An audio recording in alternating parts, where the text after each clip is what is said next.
Hello, this is Mark Smith with Family Tree Counseling Associates, and this is my weekly video.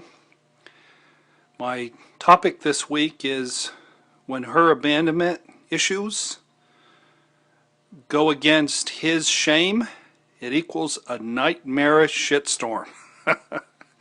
I know I probably shouldn't cuss during my videos, but sometimes there's just no other way to say it. So let me define my terms. By abandonment issues, let me give you some examples of that. And by no means am I saying that women have more abandonment issues than men do, just for the purpose of this example in this video and in my blog this week. I had the wife have the abandonment issues and the husband have shame. Sometimes they both have both, and that's wicked. So let me give you some examples. If your wife or your girlfriend or your fiance has some abandonment issues, it would be her becoming irrationally, overly reactive, and overly jealous and critical and controlling of you in any of the following scenarios and scenarios like them. Let's say you went to high school with a gal, you haven't thought about her for 25 years. She was attractive then, she's still attractive, and lo and behold, your wife finds that you have a new Facebook friend. All you did was she requested to be friends, you checked that little box, that's all you've done. You haven't thought about this woman in 25 years, and then God forbid she messages you and says, hey, how you doing? You haven't done a thing. But if your wife has abandonment issues, she's going to go batshit crazy over that. And that's going to be a big deal, and there's going to be a big ugly fight. There's going to be a lot of drama. Let's say you're half an hour late coming home. You went out for drinks with coworkers. And everybody went. It's Friday night. It's no big deal.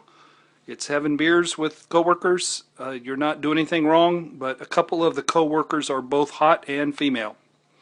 And you're half an hour late, so you're going to get in a fight. It's going to be ugly. It could be that a trigger that triggered her abandonment issues is she texted you and you were in a meeting, and 5 hours later you still haven't texted back because you forgot. That could stir up some trouble. If she invites you to do something and you decline for whatever reason, hey, let's go to the movies. Nah, I'm tired. I want to stay home.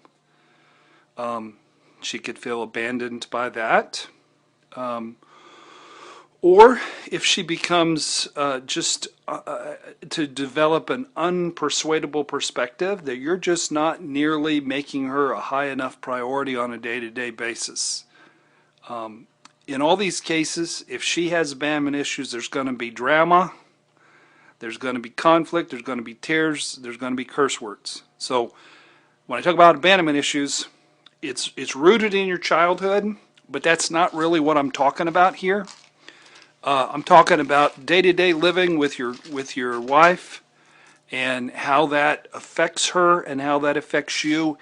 It's the impression of any real or imagined abandonment. You don't even have to abandon her, she just has to have the impression that you did, or distanced yourself from her. Real or perceived distancing. So, ladies, by shame, what I mean in the case, let's say your husband has shame, what that is him being way too sensitive and ouchy to any and all feedback coming from you about anything, no matter how nice you say it, no matter how right you are. You could be 100% right, say it pretty sweetly. He got shame button, and going to hit it, and he's going to get, crotchety. So here's some examples of that. Let's say he goes and works out, and he comes home, and you're shoveling the driveway. Our driveway needs shoveled today. I'm not going to do it, though. So he starts raging at you, and you think you're doing him a solid. You think you're doing him a favor because it is his job, and you're doing it. But his inner shame, there's a negative voice that starts yelling at him that he should have done it. He feels bad, and then he exports that negative voice onto you and starts yelling at you because he feels guilty. Here's another example. Let's say you very pleasantly ask him, honey, could you, before you put the dishes on the side in the other sink, could you rinse them off? And don't leave them in the left-hand side, put them in the right-hand side. And he could make some nasty comment because he didn't hear, honey, can you rinse the dishes? He heard, you friggin' idiot, put the darn dishes, where I tell you to. That's what he heard.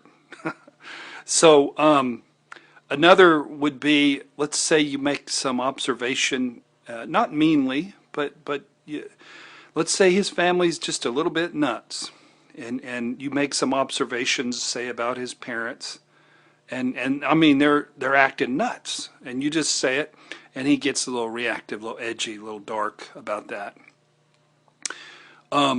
Let's say that he approaches you for intimacy, and you got to tell him, dude, I'm not quite as attracted to you because we don't talk enough, and if we talked more, I would be inclined to make love more, but you're not much of a talker.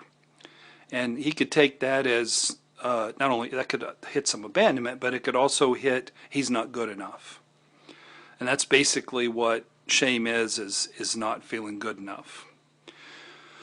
So when one, if you think of this as a heavyweight fight, when one person in the couple, well, one combatant, if you will, has really strong abandonment issues, and the other one weighs in with massive shame, then the shitstorm possibilities are off the charts. It's like having a fight with gasoline and fire. Both parties have a gasoline can and a lighter. It's not a pretty thing. If you want to really have some ugliness, throw some alcohol in the equation. So they're both drunk on alcohol. One of them's drunk on shame. The other one's drunk on abandonment. Pretty soon the police are going to be called, I'm telling you what. So with these dynamics, a perfectly connected evening, romantic, you're going to get laid here in a little bit, and you're feeling pretty good about that. Beautiful night. It can turn ugly, boom, into a knockdown, drag out, ugly rage fest that lasts for a week. Just this quick. So an example of that would be, let's say you get just a little bit sideways, the wife does, about how her husband was extra nice to that cute waitress with all that cleavage. And she puts a little edge on her words, a little sarcasm about that because she's hurt because her abandonment issues have been tweaked. And then that edge hits his shame, and there's a little bitty spark, and both of them are splashing those gasoline cans around, and boom. Things get explosive in 0.6 seconds, and once they go sideways, things get ruined. And my brother, you are not getting laid tonight. You're sleeping on the couch. And it happened over nothing because you didn't really care about the waitress. You really weren't looking at her cleavage. You thought she was cute, but you were thinking about your wife, but she thought you were thinking about the waitress, and instead of you diffusing it, you threw gasoline on a fire because you got defensive.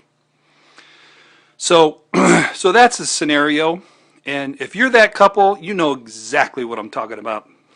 You're like, how'd that man know about my marriage? So you're probably going to want some how-tos. There are no how-tos. You're going to ask for some tools. There are no tools. You're going to ask for tips. Can't give you any tips. You got to get in recovery because it's really not even a marital problem. the problem is that in your wife's case, that she was abandoned in her childhood, and she picked you on purpose because she sensed that you would really suck at meeting her needs. That's exactly why she picked you, so you would abandon her. So she grew up, and let's say her dad was an alcoholic, and maybe her mom had a favorite among one of the other siblings, or God forbid a parent died early. Probably the worst scenario is if a parent committed suicide when a child was very young. Or maybe dad had an affair and he was still in town, but he moved away and he started another family and didn't really see all that much. So then this gal who was abandoned by her dad starts to date. And who does she date from age 16 till the time you marry her when she's 25? A bunch of knuckleheads who cheat on her and don't give her the time of day and abandon her. Maybe there was even a marriage in there where somebody cheated. So by the time she gets to you, she was deeply abandoned by one or both parents and by 4 or 5 other fellas. And you just have to feint like you're moving in the wrong direction, and you're going to trigger some abandonment issues. So I'm going to read a little quote here. At her core, there's a ravenously needy and sad little girl who somehow, this is funny, somehow got the erroneous impression that all of her emotional wounds could be made so much better by your very impressive emotional depth, by your hunger for long conversations, by your unlimited empathy, your thoughtful unselfishness, and your amazing sensitivity. She thought you were the healing balm, that you were the bomb, that you were going to make her happy this time. You were the one. The problem, of course, being that in all reality, after the initial enmeshment or the honeymoon phase wore off, you actually possess exactly none of all those romantic and loving qualities that she previously was projecting onto you and now bitterly holds you accountable for. She thought you had all these skills. You ain't got them. You know, you are what you are. You are what your mom and daddy raised you to be. So, in the case of a fellow with shame, the real problem isn't the marriage. The problem is he grew up with a harsh, critical, controlling, or abusive parent. At least one of his parents was harsh, critical, controlling, or abusive. And, or maybe both of them were. And the message was, you're not good enough. Just as you are, you're not good enough. You have to do this, this, and this, and guess what? You're still not good enough. So when you critique him, you know, like this much, and he flies into a rage, you're like, dude, I only said that, you know, you needed a breath mint. Relax. I really wasn't attacking you. I was trying to help you, you know. So that's where the rage and the overreaction comes from. He doesn't hear what you're saying. He hears what you say amplified 50 times by the voice of his old school Marine father or his perfectionistic, emasculating mother. So he doesn't actually hear what you said. Now, if your abandonment issues are triggered and you put just a little bit of ugly on that comment, he's going to hear it like this, and then you guys are throwing gas at each other. That's the problem. It usually gets started with some kind of abandonment feeling and just a little bit of abandonment reactivity and sarcasm, and as soon as it hits his shame, it's almost like you can't even help it. It's like one of those little rubber mallets that the doctor hits your knee with and the knee pops up. If you put a little ugly on what you say, he's going to get defensive every time if he's got shame. So what's the answer? The answer is to get in recovery, and getting in recovery is really understanding your issues and understanding the issues of your spouse, and not being defensive, being teachable, having lots of pain, but understanding that there are no victims. And somebody has flipped on the light switch and you understand who you are and where you came from and how you got to be that way. You know what your issues are, you know what your wife's issues are. So recovery is re-engineering your personalities from the ground up by healing your childhood wounds. So how do you do that? You do that by sitting in front of a therapist who's been doing the same process that I'm talking about for many years and continues to do so. You don't need a real super degreed therapist. A master's level therapist will do just fine. You just need somebody who's done a lot of therapy and who understands abandonment and shame and the fact that there are no victims in marriage, and who's courageous enough to get that communicated to even, fairly defensive people. You really could benefit from a solid therapy group that sort of fits what I've been describing. They understand shame, they understand abandonment, they understand codependency. Therapy groups are wonderful, they're inexpensive, they're fun, they're supportive, and you'll gain so much from them. Reading a lot of good books on recovery will do wonders for your recovery process. And listen, you got to cry a lot of tears. There's no avoiding the fact that your real self is this wounded little kid, and they got to come up. And it's a wonderful gift when that wounded little kid comes up, but it feels a little bit like vomiting. You don't want to throw up, and then blah, you throw up, and then you feel better after you had a good old long cry. In today's day and age, one of the best things that you can do for your recovery, you're doing it right now. You're watching a YouTube video, and this is like a free therapy session. Really, I mean, what I'm telling you today, people pay $175 for 50 minutes for in my day-to-day practice. And you can watch it over and over on so many different topics.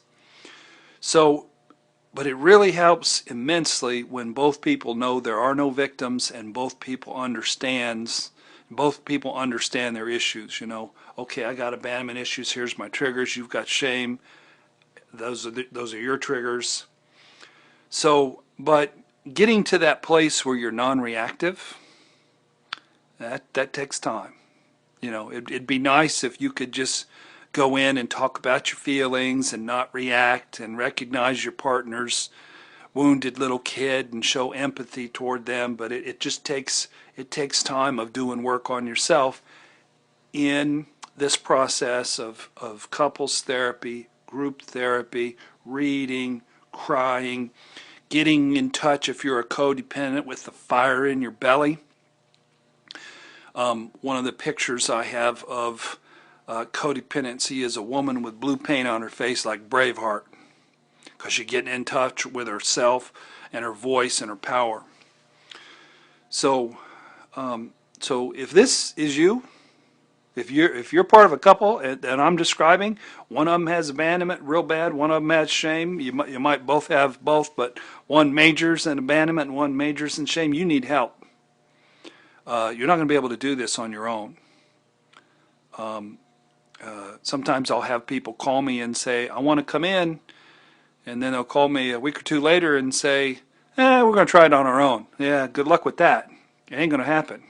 It ain't going to happen well. There are going to be a lot of gas cans and a lot of fires. You absolutely positively need all the coaching, all the insight, all the safety that you can get. So really, honestly, the first thing you should do is I've got books on abandonment and shame, and they talk all about this, and I put them in a bundle. You can get it for $25, and you can get everything I know about abandonment, everything I know about shame for $25. And I'll put the link on the video. But you just come to our website, familytreecounseling.com, and you can find how to get those books. and just feast on them, just feed on them, and change how you think. Stephen Covey said that if you want to change somebody quickly, change how they think, change their paradigm. So the second thing you could do is either contact somebody in my practice, and all of our therapists are on familytree.com. At the top it'll say associates, and I don't mind if you contact them and not me. I tend to be more expensive. Or you can email me at familytreecounseling excuse me, at juno.com.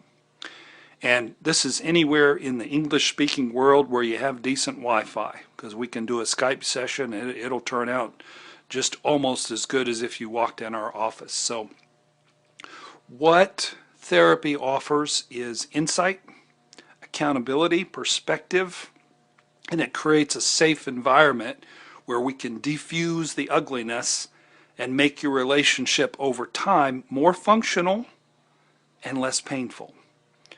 So it's not going to be bliss. I tell people what we're looking for is something that's workable, that has more windows of heaven than it has windows of hell.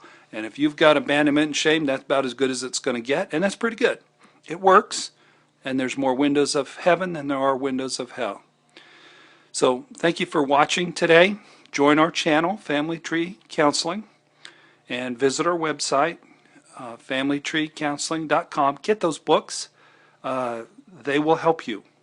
They're filled with all kinds of links to videos and links to other things that will aid in your learning, and they will change your life. So thank you for watching today, and I hope you put those gas cans down and learn how to detach and learn how to hear each other and truly love each other, because being a couple is the best way to heal your wounds from your childhood.